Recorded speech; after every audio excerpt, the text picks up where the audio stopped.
Bonjour Astrid Stuckelberger qui est avec moi ce soir devant l'ONU, donc à la place des Nations, notre QG habituel maintenant.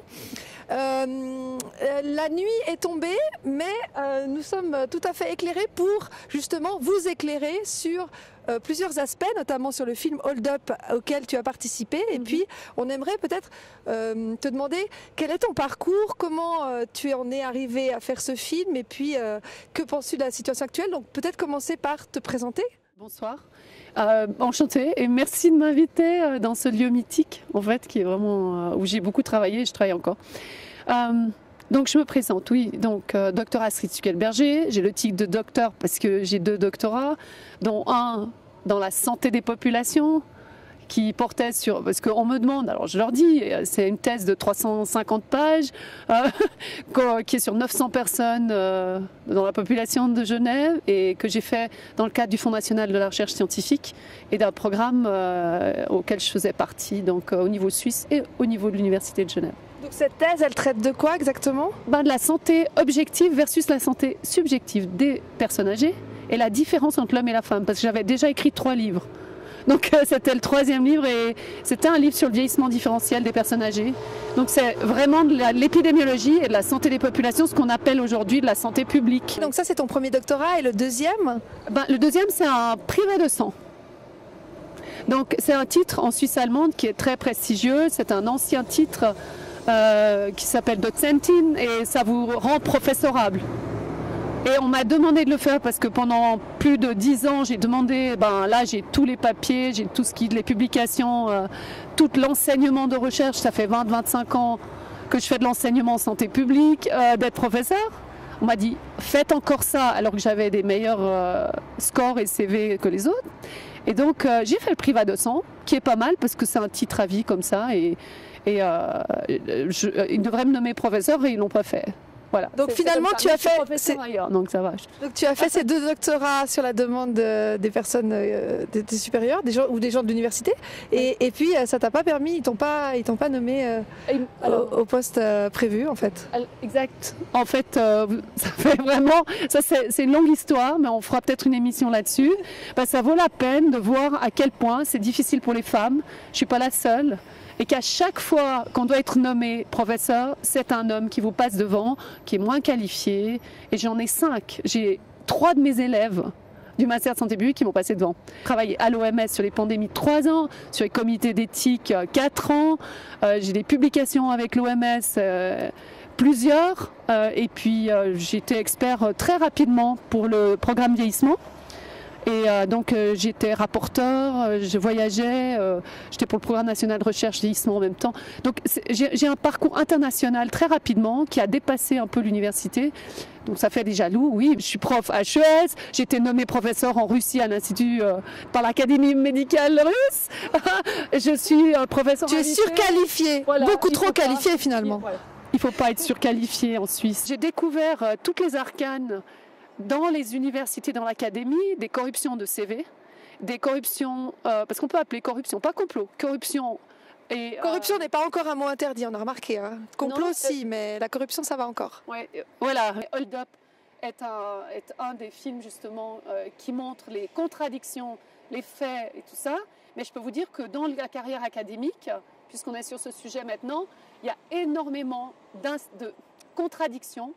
Il y a des profs qui sont nommés pour un poste qu'ils n'ont pas la qualification de l'être, avec des salaires énormes, qui ont été virés d'une institution en France et qui viennent parler ici de santé publique, qui ne sont pas des spécialistes de santé publique ou d'enseignement. Il y a d'autres, c'est des élèves que j'ai vus passer, qui ont un CV en commençant les études de master de santé publique et qui, à la fin, après 3 ans, se retrouvent faculté de médecine professeur. Donc vous vous posez des questions. On ne peut pas douter de tes compétences. Non, ils peuvent venir là. Et puis c'est pour ça qu'on m'invite sur les plateaux, partout, et que ça fait longtemps que je suis dans des comités de l'ONU, comme chair du comité vieillissement, comme vice-président du comité des femmes, comme expert dans les rapporteurs à la santé, au droit à la santé. Donc j'ai fait partie d'énormément de choses. Et j'ai organisé, grâce à tout ce que je connais, des cours avec l'Université de Genève. Ils ont pu profiter de toutes mes compétences. À l'OMS, j'ai fait plusieurs semaines avec l'OMS ou avec l'ONU, ou avec les droits de l'homme, parce que je faisais partie du programme de l'éducation au droit à la santé, par exemple. Donc, l'ONU, c'est très compliqué, mais comme ça fait depuis les années 1996 que je suis dedans, on a créé avec l'OMS le réseau international sur le vieillissement, donc, que je préside aujourd'hui. Je connais vraiment bien les arcanes. Et j'ai même eu M. Guy-Olivier Scon, qui malheureusement est décédé dernièrement, qui était ministre de la Santé de Genève, qui m'a donné des mandats pour organiser ici, avec l'ONU, les journées portes ouvertes de l'ONU en 1999 pour l'année internationale des personnes âgées. Et là, avec tout ce qu'on a fait, j'ai reçu un prix de Kofi Annan. Personne ne sait ça. Mais maintenant, c'est fait, les gens le savent. Mais ce qui est génial, c'est que quand... D'accord, les gens rigolent sur les Nations Unies, mais en fait, moi, j'ai adoré et j'adore toujours. Je représente deux ONG académiques à l'ONU depuis bientôt 20 ans, où on milite pour la science, pour la politique, donc c'est tout à fait dans mon mandat. Ouais. Mais il y a des choses formidables, c'est qu'on se sent en fait dans un monde où les États sont là, les organisations non gouvernementales aussi, et les ONG, on essaye de faire un monde meilleur. Oui. Donc l'OMS, c'est aussi pour faire une santé meilleure, et malheureusement aujourd'hui, la pandémie montre que ça ne va pas. Non.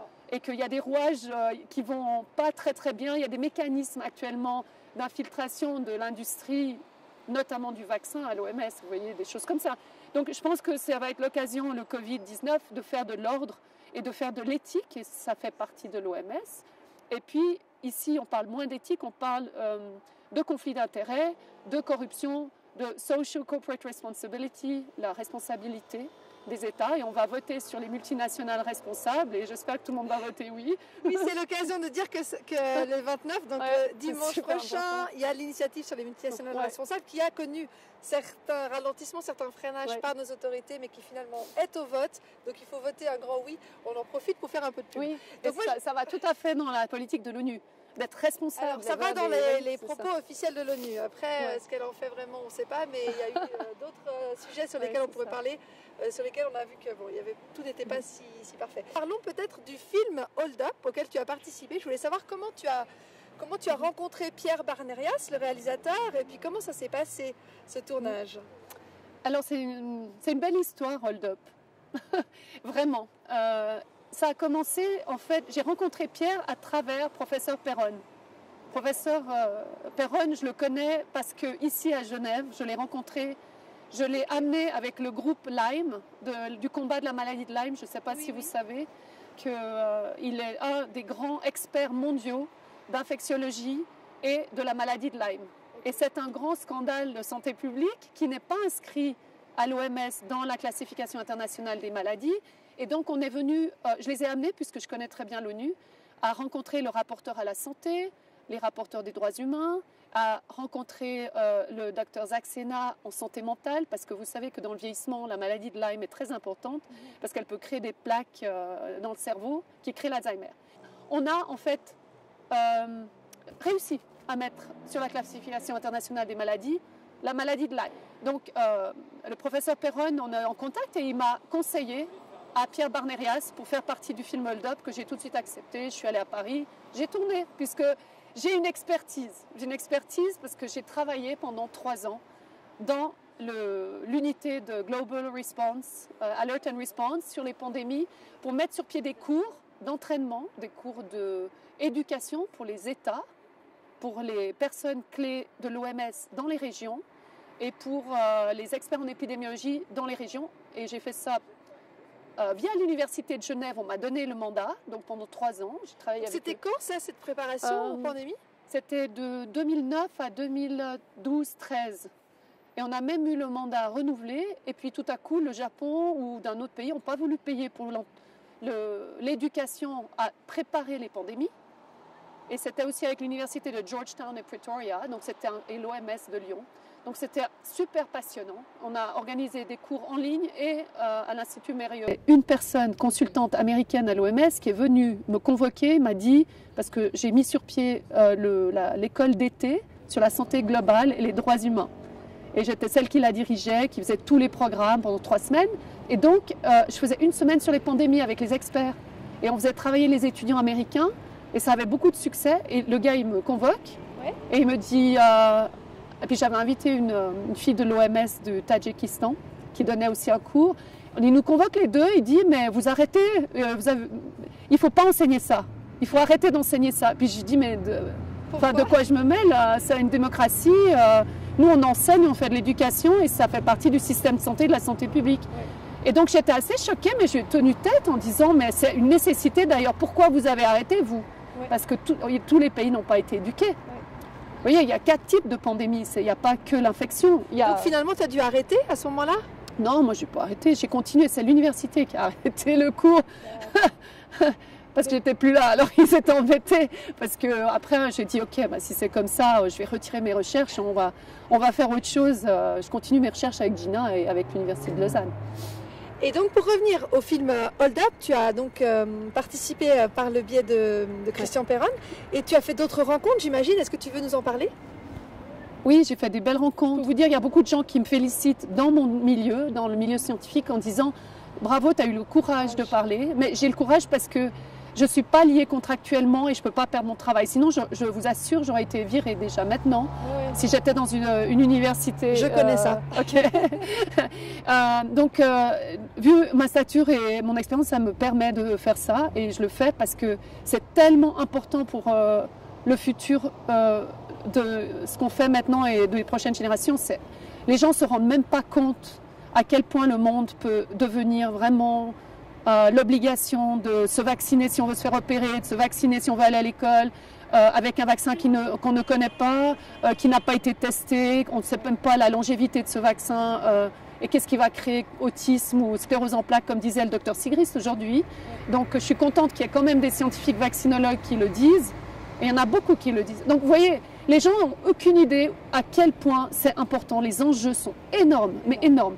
Les conflits d'intérêts que les médias ont, que l'OMS a en signant des contrats, que Swissmedic a en signant des contrats. Avec la Fondation Bill Gates notamment. Avec la Fondation Bill Gates et l'OMS. Et l'OMS, oui. Il y a un papier qui montre que l'OMS a été impliquée dans la signature. Oui, oui, en 2015, il y a une convention de financement. Voilà. Enfin... Donc ça montre quand même que dans toute la chaîne de transmission de la science, qui est là pour servir la santé publique et les décisions politiques, ce que j'ai fait pour tous les mandats que j'ai fait, pour la Suisse, l'Autriche, la Commission européenne, c'est toujours le service de la méthodologie stricte et de comment on apporte une solution pour le gouvernement. Et bien là, ce n'est pas respecté dans toute la chaîne de transmission. Et je vous assure que le procès va avoir lieu dans la science aussi.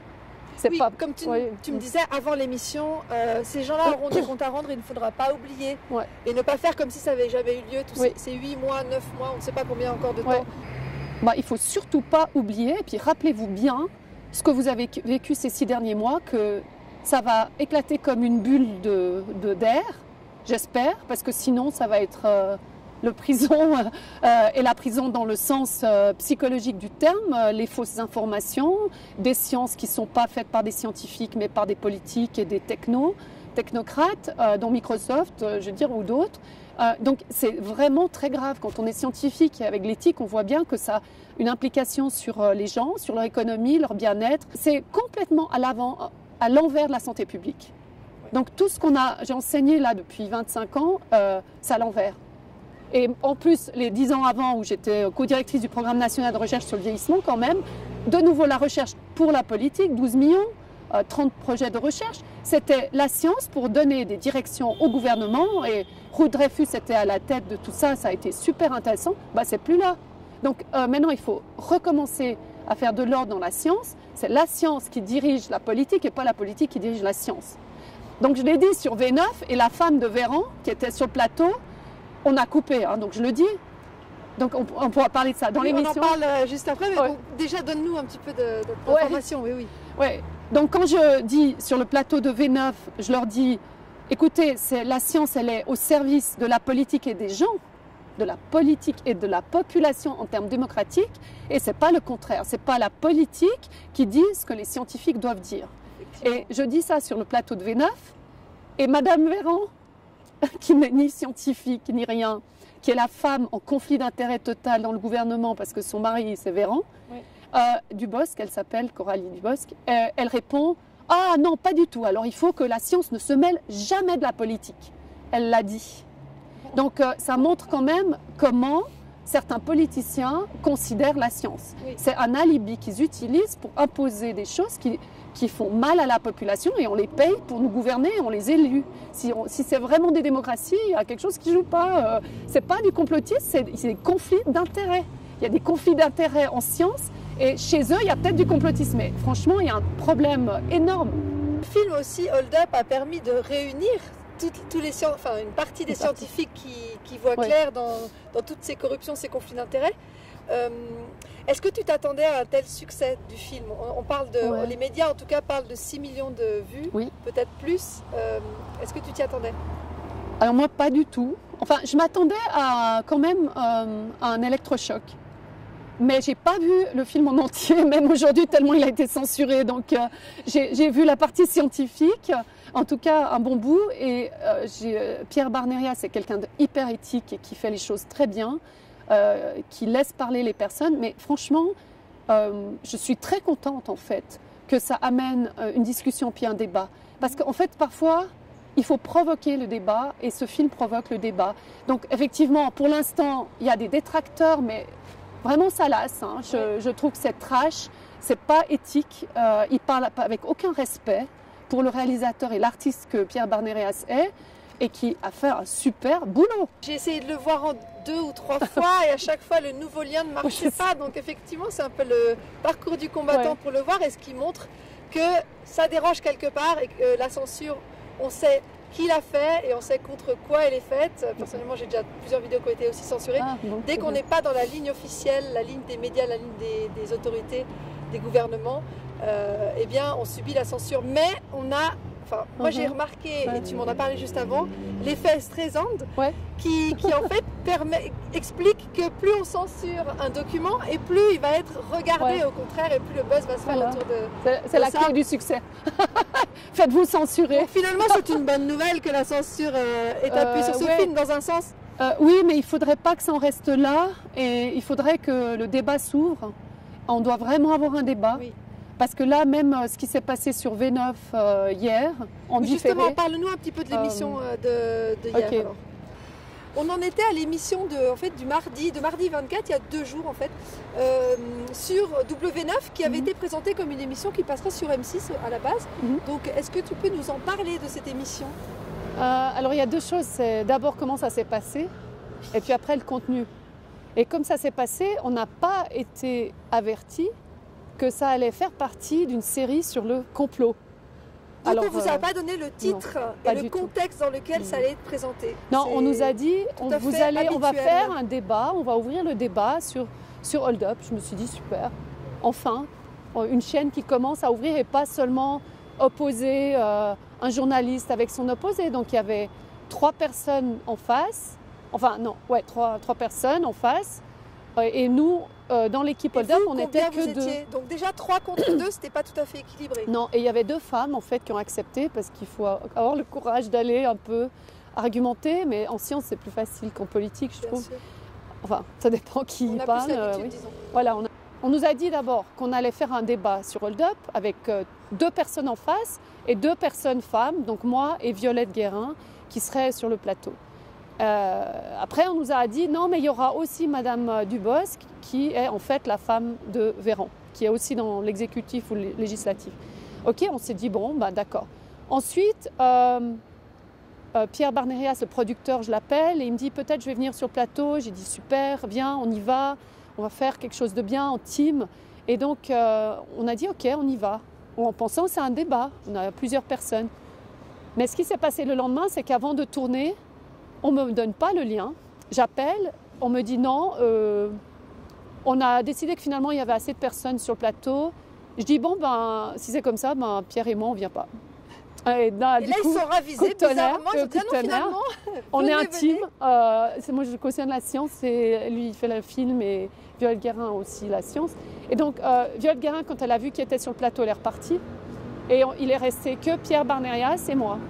Et donc ça c'est le contexte. L'autre contexte, c'est qu'on nous a censurés dans le film, dans le débat. Comment ça s'est passé en fait? Vous avez enregistré l'émission le lundi, c'est ça? Oui. Et ça a été monté, donc il y a des morceaux qui ont été coupés en fait. Voilà, on nous a coupés parce que moi je suis intervenue 2 fois La première fois, je m'étais référée même à un journal scientifique qui parle de politisation de la science, et en disant, écoutez, voilà ce qui arrive, c'est la politisation de la science.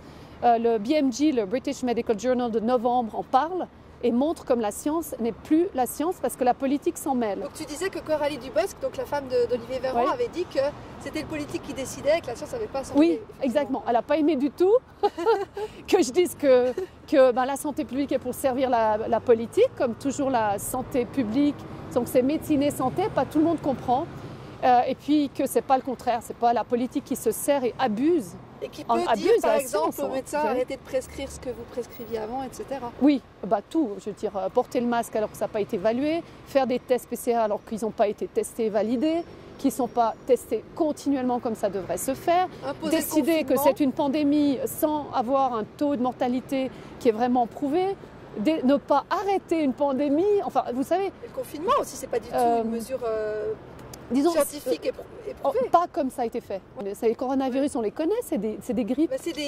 C'est marqué common cold. Voilà. C'est la forme du virus qui fait une couronne. Voilà, donc on sait qu'en principe, ils ne font pas de deuxième vague et on a tout confondu parce que le test était complètement biaisé. Oui, on pourra parler des tests justement juste après. Mais alors on revient juste sur l'émission. Alors donc tu t'es senti quelque part piégée. Oui, mais je m'y attendais, c'est marrant. Ce qui s'est passé et puis le résultat, tu t'y attendais quand même. Pas aussi grave, mais si vous voulez, c'est chronique et ça, c'est juste un reflet de ce qui se passe et ce qu'on voit. Oui. Donc maintenant, on a la preuve comment ça se procède. Quand vous regardez des émissions télé, sachez que c'est inégal. D'ailleurs, ceux qui regarderont ce reportage, si on peut l'appeler comme ça, dans Complot, ont essayé de nous accuser de complot, on s'est très bien défendu. De complot ou de dénoncer les complots? Non, ils nous ont accusés, ils ont fait le procès de Hold Up comme si c'était un film complotiste. Ouais. Et alors, je peux vous dire déjà que Pierre Barnérias a bien dit, c'est un documentaire, et il s'est très très bien défendu. Il a fait laisser parler des voix qu'on ne laissait pas parler jusque-là. Il n'a pas mis son grain de sel, il a laissé les gens parler, montrer ce qu'eux pensent, avec leur liberté de participer.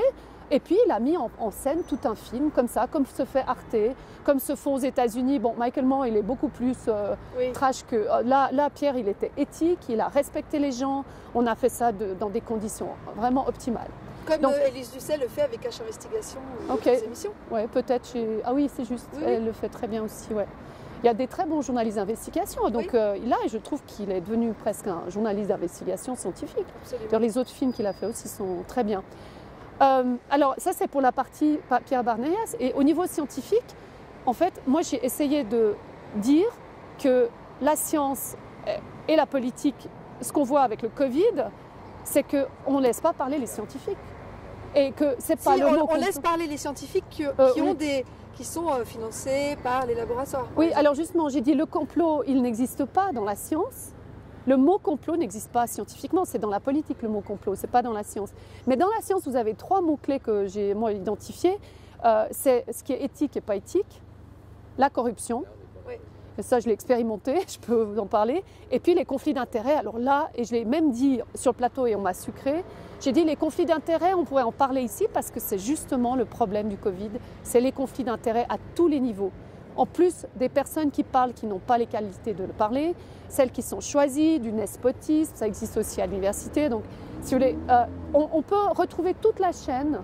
Et j'ai demandé qu'ils arrêtent les PCR puisque j'ai dit pourquoi on en est là? Pour 2 choses. La gravité qui crée les décisions politiques, on a analysé, on a un groupe qui analyse quand même assez bien. La gravité, elle est basée sur 2 choses, je l'ai dit. Sur les tests? Sur les tests qui ne sont pas corrects, qui n'ont pas été validés et accrédités par Swissmedic, par toutes ces équipes, et qui changent tout le temps. Vous prenez 2 appareils, vous testez des choses différentes. Elon Musk, il est super. Oui. Il a été testé positif, négatif. Il a fait 4 tests avec le même labo, 2 positifs, 2 négatifs. Et les cycles d'amplification, etc., on en parle. Il ne faudrait jamais, jamais que ces cycles d'amplification dépassent 35. Oui, et d'ailleurs, vous en parliez avec Manuel Schibler. J'ai écouté votre émission sur Forum. Et puis même lui, il admettait qu'au-delà de 25 cycles, c'était déjà tendancieux et que de toute façon, un test positif n'indiquait ni qu'on était malade, ni qu'on était contagieux. Non, on est même peut-être guéri, on est guéri et puis on a des débris d'un virus et c'est pas forcément le corona. Pas forcément le SARS-CoV-2. Ça devient une blague. Parce que quand vous prenez le test, si vous analysez, moi j'ai fait un graphique en disant, ok, un test positif et négatif, ça a quoi comme implication dans les décisions politiques dans un système de santé? Je peux vous dire, c'est énorme. C'est là-dessus qu'il se base. C'est énorme. Pour déclarer le nombre de cas. D'ailleurs, les cas, c'est ça. Oui, c'est le nombre de tests positifs. On ne sait pas ce que ça veut dire. Ils ne sont pas du tout fiables. Et le problème du test, c'est qu'on peut tester plusieurs fois dans un hôpital la même personne. Et avoir. C'est pas des nombres. Ah, oui. C'est pas des nombres de personnes. C'est des nombres de tests. Donc, par exemple, 10 cas, ça pourrait représenter 2 personnes. Oui, ou une personne qui a passé de la gériatrie à l'hôpital cantonal, retournée, et en un mois, elle se fait tester 10 fois. Donc elle compte comme 10 cas, cette personne. Oui. Alors je vous donne un autre scoop, c'est que les équipes de foot aujourd'hui, avant de monter dans un avion, non pardon. De rentrer sur le terrain de foot, de monter sur le ballon, avant de rentrer sur le terrain de foot, elles sont testées en rentrant et en sortant. Au cas où il les contractait pendant le match. Le ballon, si jamais. Ah, le ballon, si le ballon avait donné le virus. Ouais, on sait jamais. On peut imaginer plein de trucs. Et ils sont testés encore après dans l'équipe quand ils s'entraînent, etc. C'est un abus de test. Enfin, qui c'est qui fait de l'argent là, vous voyez. Donc, c'est combien le test déjà quand on passe un test? Je ne sais pas, je ne sais plus combien. Parce qu'il y a des prix différents sur les pays. 70 € en France et en Suisse, on regarde. Ouais, forcément le double moins. Ouais, mais vous pouvez voir qu'on va compter, quand une équipe de foot va jouer, dans toutes les équipes de foot, ça fait déjà pas mal. Ça fait 11 fois, je sais pas combien. Avec plus ceux qui sont sur le banc, plus l'entraîneur et tout ça. Ça fait déjà tant de tests, x2, plus tous les entraînements, et fois. Et après, ils nous disent qu'il y a 50 cas en une journée, alors ça ne va pas du tout. Enfin, c'est un exemple qui va parler aux personnes. Mais bien sûr. Donc si vous enlevez ce test, tout change. Et ils doivent l'enlever. D'ailleurs, le Portugal l'a enlevé. Le Portugal a invalidé le test. J'ai vu aujourd'hui un article qui disait que la Cour du Portugal, ou la Cour pénale, avait invalidé le test, donc il n'allait plus être, pouvoir être utilisé comme garant des cas.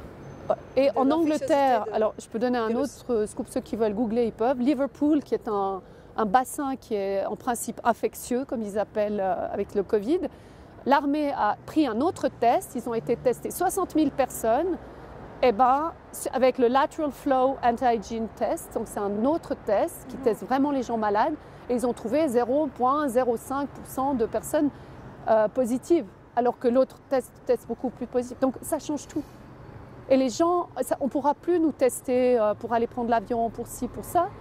Et puis il y a d'autres tests qui sont en train de sortir, c'est des tests bioacoustiques où vous parlez, où vous toussez, et puis on peut diagnostiquer le Covid. Les PFL est en train de faire une étude là-dessus, c'est super intéressant. Donc on va s'en sortir.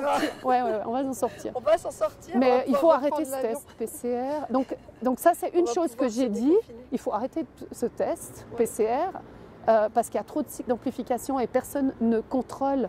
Et j'ai parlé à Dr Mike Eden, qui est un spécialiste de Pfizer, un ancien, et qui dit en fait qu'il faut tester le test lui-même. Il a dit que les tests n'étaient pas faits. Tout le temps. Mais non, mais il faudrait à chaque jour en labo regarder que ce test teste vraiment des positifs malades. Et c'est pas fait. Le contrôle qualité n'est pas fait. Les décisions politiques, il y a 2 gravités. On dit que la gravité, elle est basée sur le test parce qu'on fait cas, on dit cas infectieux, on dit dangerosité, on change le mot test avec plein d'autres mots. Et le deuxième truc qui est plutôt le premier, c'est que le taux de mortalité est supérieur aux autres années. Le taux de mortalité est surnuméraire par rapport à une période ou une année comme les autres. Vous prenez les statistiques suisses aujourd'hui, c'est le même taux. C'est le même taux de mortalité. Alors, ce qu'on a vu en tout cas dans le premier semestre 2020, il y a moins de morts, il y a moins de décès, toutes morts confondues, que les 8 années précédentes. Alors après, depuis, j'ai pas... c'est peut-être des gens qui étaient malades et qui se sont fait soigner très tard. Il y a des choses différentes. Disons qu'il y a des étiquetages des raisons de la mort qui sont différents aujourd'hui. On a vu, moi j'ai tellement de témoignages, j'ai reçu tellement de témoignages de personnes dont le père, la mère, les amis sont décédés d'un cancer, plein de choses possibles, mais qui ont été étiquetées Covid. Oui, alors la cause de décès, c'est un autre problème que les taux de mortalité. Mais la cause de décès. Il y a eu l'exergue qui a été mis sur le Covid comme une cause forte de mortalité. Et en fait, c'est souvent donné façon fallacieuse comme Oui. étiquette. Ben, moi, en gériatrie, quand je faisais partie de l'équipe de recherche, Oui. on faisait des analyses des autopsies, Oui. etc. Et on analysait ça. Et il y avait dans les rapports qu'on devait donner à l'Office fédéral de la statistique, il y avait 3 causes de décès. Donc on mettait la première, la plus importante, ensuite la deuxième, la troisième. Donc aujourd'hui, la question c'est, est-ce que Covid, vous la mettez en 1, en 2 ou en 3 Et quand la il y a les réponse polymorbidités? Je ne sais pas. Mais on va se renseigner. on sait, ouais, renseignez-vous. Et l'autre chose bizarre, c'est qu'ils testent en post-mortem. Comment on teste En quelqu'un post-mortem. qui est mort? Comment on fait? On lui met le coton-tige dans Ouais, le nez ben, il faut après? chercher. Et, ouais, non, il y a des médecins qui me parlent des scandales. Il y a des infirmières qui me disent qu'elle a vu des médecins en CHUV qui forcent le patient à dire qu'il a le Covid Ouais, pour je le sais. tester. Moi, j'ai eu des familles qui C'est quand même m'ont dingue. dit qu'on leur avait demandé de dire que c'était Covid. Oui, non, il y a beaucoup d'erreurs et de choses problématiques. Donc, alors, sur l'émission V9, Oui. je mentionne gravité, taux de mortalité, il n'y en a pas, donc pas de justification de la gravité, donc pas de justification de décision politique de confiner, de mettre des masques, de fermer les restaurants, de faire perdre l'économie à tout le monde et de rendre les gens malades, suicidaires, etc. Et puis la deuxième, c'est que le PCR, il faut l'arrêter tout de suite. Il n'a jamais été validé et ce n'est pas un outil diagnostique ni un outil de screening de l'infection. Mais je veux juste dire pour ceux qui nous écoutent que, en fait, le PCR, vous pouvez aller chercher un rapport de la CDC sur le PCR, page 37 à 39, du 13 juillet, et vous verrez. Non, mais c'est parce que, vous savez, quand vous êtes scientifique, Je sais, il faut tout étayer, ils vont vous attaquer tout de suite. surtout quand donc, on est traité de complotiste. voilà. Même quand on donne Voilà. les sources, les gens... Donc il y a plusieurs voilà. sources, mais la plus à comprendre. forte, je trouve, c'est ce rapport de la CDC que tout le monde a sauvé sur son ordinateur, si jamais. Et sur les pages 37 à 39, il y a une section qui s'appelle Limitation, les limitations.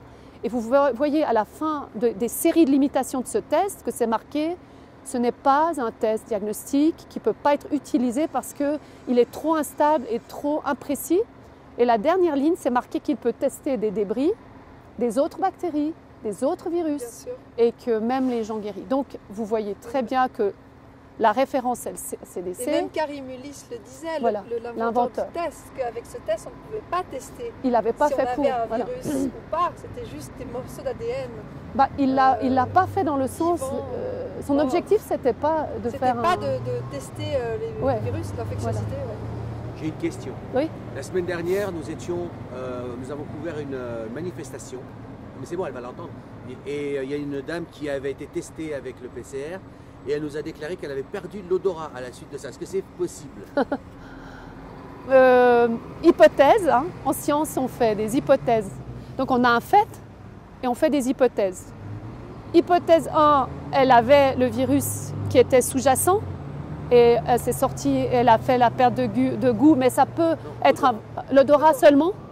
Ah, pas le goût. Non. Et elle est négative. Ok, alors écoutez, tout est possible. Moi, je ne sais pas. J'étais pas là, donc vous me donnez. Les hypothèses sont claires. Je veux dire, il y a eu des personnes qui sont bien placées, mais je n'ai pas de référence scientifique, qui ont trouvé que ces cotons-tiges ne sont pas stérilisés. Ils ont ouvert, ils ont analysé dans des laboratoires, ils ont dit c'est quoi ces cotons-tiges, ils viennent de Chine, ils sont faits où? Voilà, donc vous voyez, c'est comme les masques, ce n'est pas marqué qu'on garantit que le virus ne va pas passer.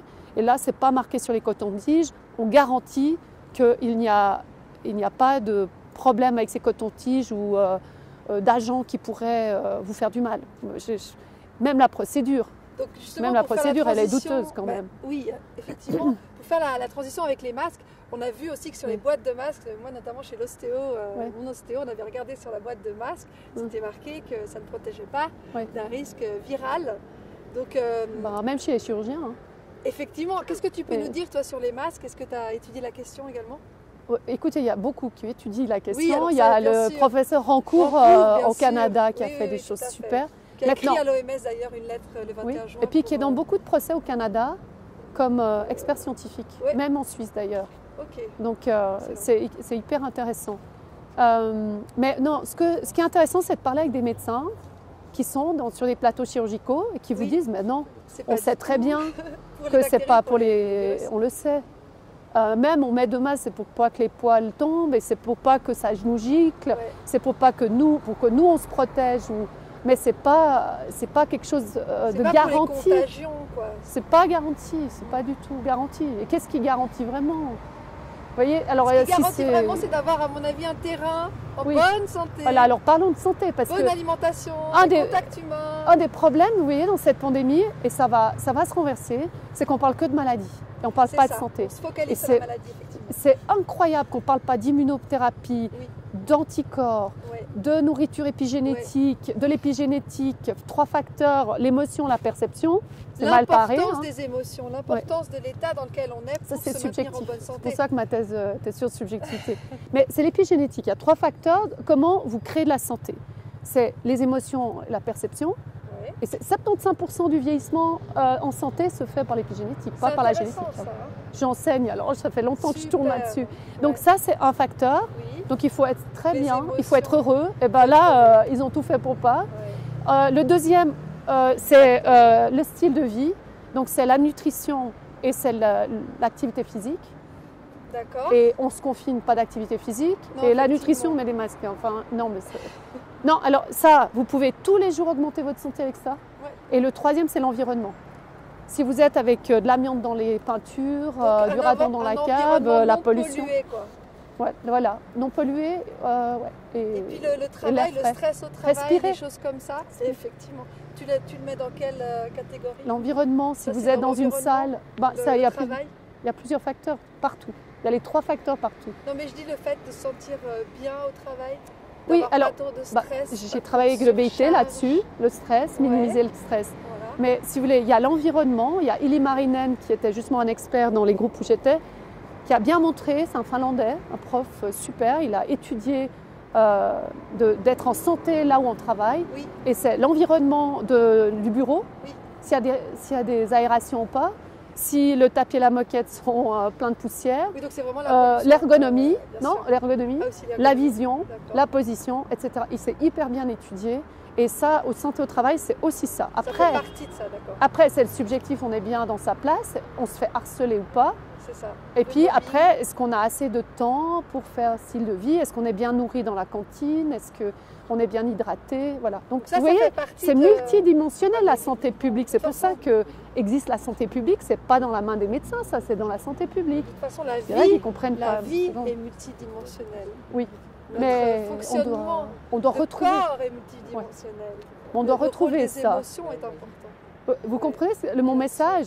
C'est qu'on doit retrouver la force de la santé en soi et on doit changer le paramètre d'être pathocentrique. C'est ce que j'enseigne aux médecins étudiants. C'est centré sur la centré maladie. Sur la maladie. Pardon. Parce qu'on n'est pas tous. Oui. Mais j'enseigne aussi aux infirmières au HES depuis 10 ans et chargée de cours à l'Université de Lausanne. Et c'est le fond de tout ce que je dis, quoi. Centrons-nous sur la santé pour augmenter la santé, l'épigénétique qui nous donne la preuve, et sortons et même quand vous êtes malade, vous pouvez augmenter la santé. Donc même quand quelqu'un a le Covid, il peut prendre plus de vitamine C, le prendre en intraveineux, ça a des effets super. Moi j'ai été malade pendant 10 jours, petit scoop, et je me suis guérie à l'artémisia. Ça a très bien marché. Je sais pas, alors j'ai jamais vu encore. Je l'ai reçu un paquet là. À une conférence de presse. Je te conseille d'en faire pousser sur le balcon. Là, pendant l'hiver, elle ne marche pas bien, mais tu reprends au printemps et puis dès que ça sèche, hop, tisane.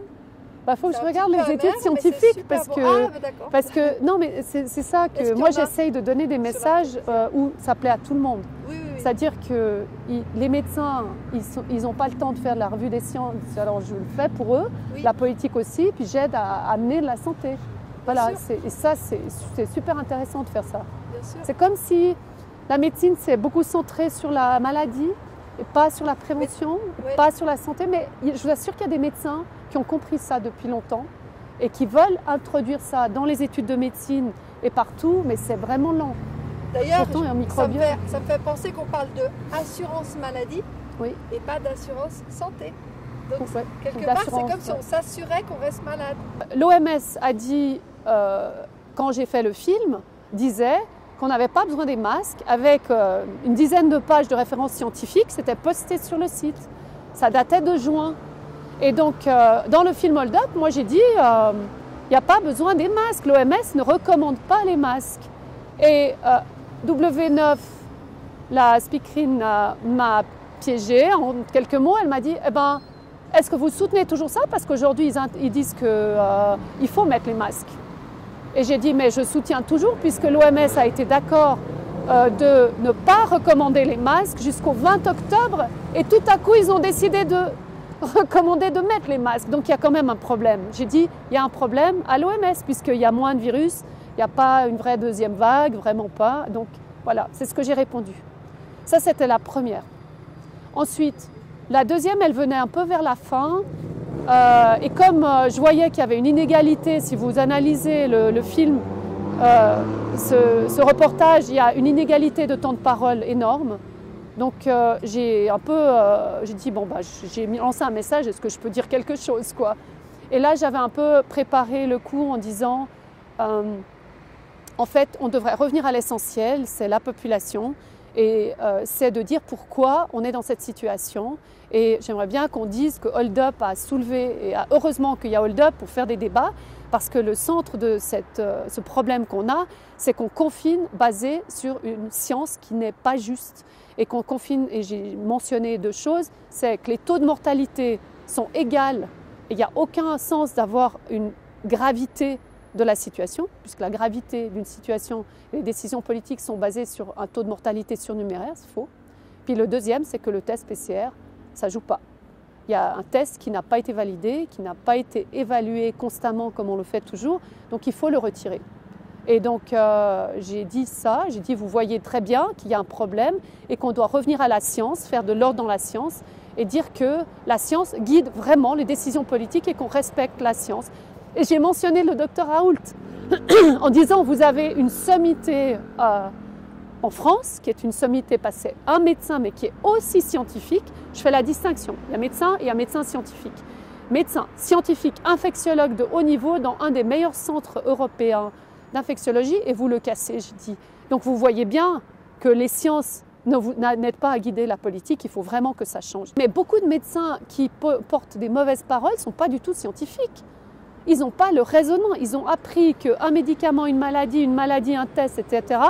Et ils n'ont plus, et c'est des médecins cliniciens qui me le disent, on a perdu l'art de faire la médecine comme avant.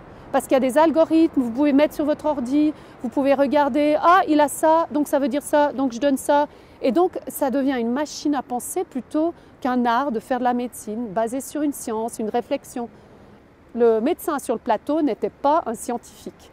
Et d'ailleurs, ils n'ont pas du tout aimé que je mentionne Dr Raoult. Ils m'ont même dit, ben, lui, il parle de complot. Mais il ne faut pas tout confondre. Le complot, c'est politique, et la science, c'est corruption, ou c'est non éthique et conflit d'intérêts. Il y a aussi de la corruption dans la politique, je précise.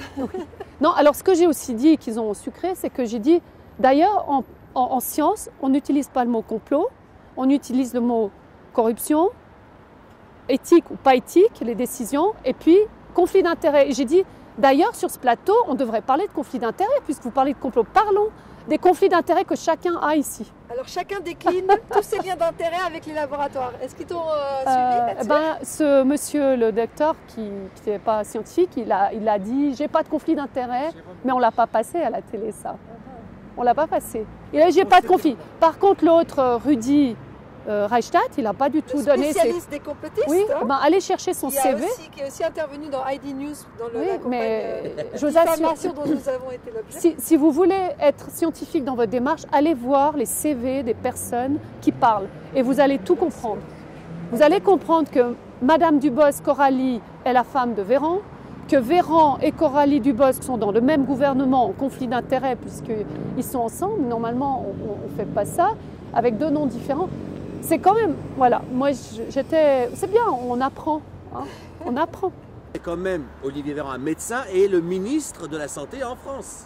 Oui, mais allez voir combien d'années il a pratiqué la médecine. Ça c'est intéressant, ben, c'est une bonne... Alors, et puis qu'est-ce qu'il a fait? Est-ce qu'il a fait de la recherche? Est-ce qu'il a fait de la clinique?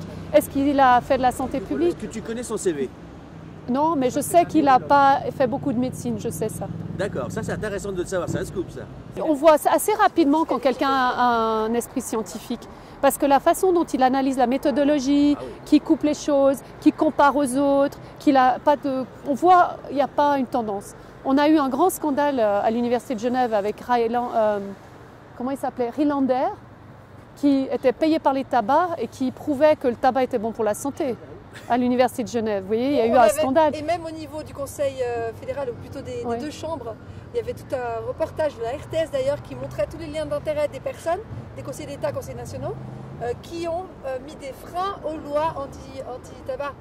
Et on voyait bien Ouais. pourquoi. Mais moi, je pense que ça va être central dans le futur. Ouais. C'est de dénoncer les conflits d'intérêts Bien sûr, punissables. Parce Bien que sûr. ça pourrit les décisions. En fait, on n'arrive Ça pas à oriente faire les décisions. des choses qui sont bien pour la population. Parce qu'effectivement, il y a une Ouais. incompatibilité à un moment donné entre les profits des lobbies, Oui. des multinationales ou des grandes entreprises, et le bien de la population, le bien commun.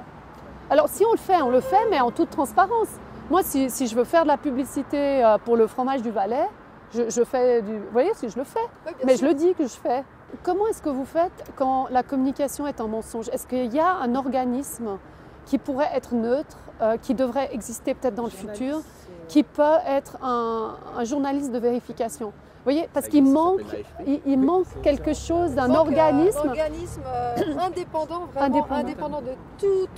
et qui surveille. Financier Et ou même qui politique. puisse mettre en procès, parce que ça a tellement d'effets sur les populations sûr. et les décisions. Ce que, Donc peut-être il faudra inventer ça. ce que suggère Michel Herzog Alors- notamment, c'est de faire des comités de jury citoyens, mais pour les instances judiciaires, pour le système judiciaire, pour les médias, pour les politiques, le système l'exécutif, le législatif. Tous les centres de pouvoir en fait devraient pouvoir être contrôlés par des citoyens tirés au sort et Ouais. qui soient complètement libres de tous les intérêts financiers.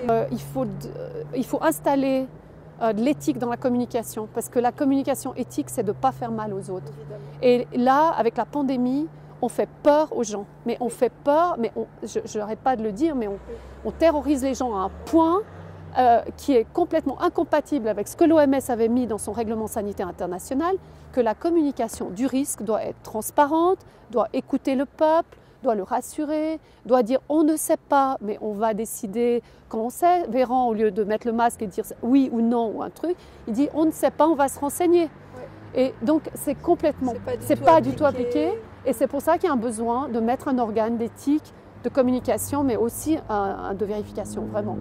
Il y a, et pas seulement dans la communication, dans la science, partout. Dans tous les Il centres va de falloir pouvoir. réorganiser. Je suis très optimiste. En fait, depuis le début de cette pandémie, c'est assez incroyable comme, malgré ce qui se passait, j'étais là, enfin, on va ouvrir les choses qui sont déjà là, cachées, et on les voit, et on va pouvoir en parler et en débattre. Donc j'attends ce moment, c'est en train d'arriver, je sens très bien qu'il y a des retournements de situation actuellement. Oui. Le Danemark qui tape sur les casseroles pendant 9 jours 9 pour jours, ouais. abandonner la loi Covid. Ça se fait maintenant en Angleterre, ça se fait au Portugal. Quand ils ont découvert l'amiante, c'était super génial, ils en ont mis partout et que c'était une bonne idée. Ensuite, ils sont venus sur la radio. La radio, ils ont trouvé ça extraordinaire. Et chez les marchands de chaussures, justement, ils arrivaient à radiographier les pieds pour voir les chaussures et les pieds à l'intérieur. Et ils ont dit que c'était aussi pas mal comme idée. Et enfin, ils ont aussi balancé pour le tabac. Ils en ont même donné aux enfants. Et là aussi, ils ont dit que c'était une bonne idée. Et là où c'est le plus intéressant, c'est qu'à la fin, on s'est rendu compte avec le temps que tout ça n'était pas une bonne idée. Et j'aime bien la réaction que tu as eue juste après. C'est que tu nous avais parlé que c'était Oui, justement... c'est ça le propre de la santé publique. C'est qu'on évalue des effets dans la population de mesures d'industrie ou... J'ai le micro là. on regarde des contradictions et on met les données ensemble pour voir qu'il y a quelque chose qui ne joue pas et on commence à investiguer pour trouver que quelque chose ne va pas du tout et on le retire du marché. Donc par exemple le tabac, tout Hollywood fumait. Et tout à coup, on a vu les cours de mortalité augmenter. On s'est dit, ah, peut-être c'est le tabac. On a fait des analyses plus et on a su ça. Par exemple, les bébés morts, vous savez, on a cru que c'était la position et tout. Puis en fait, c'est le drap qui avait des plastiques et des trucs. Donc, vous voyez, non, mais on croit une cause qui n'est pas la bonne cause si on n'analyse pas en termes de santé publique. Ce n'est pas clinique. C'est des recherches dans la population avec l'industrie, avec la politique. Et c'est ça qui est passionnant avec la santé publique. Hein. Exactement. Il y en a peu qui sont experts, malheureusement. C'est pour ça qu'on avait le master de santé publique à l'université. Eh ben, on te remercie beaucoup, Astrid, pour cette interview. Je t'en prie à vous. Et Merci puis, à bah vous. voilà, c'était toute l'équipe d'Agora TV. Merci. Bravo Puis à d'être bientôt. là. Je veux dire, hein, les télés alternatives, ça va être très important dans le futur. On C'est pour ça espère. que j'ai accepté, parce que Au moins, vous n'êtes pas biaisé, vous ne me censurez pas. Ah non. Et vous n'êtes pas en train de me faire dire ce que je ne veux pas dire. Donc, merci d'être là.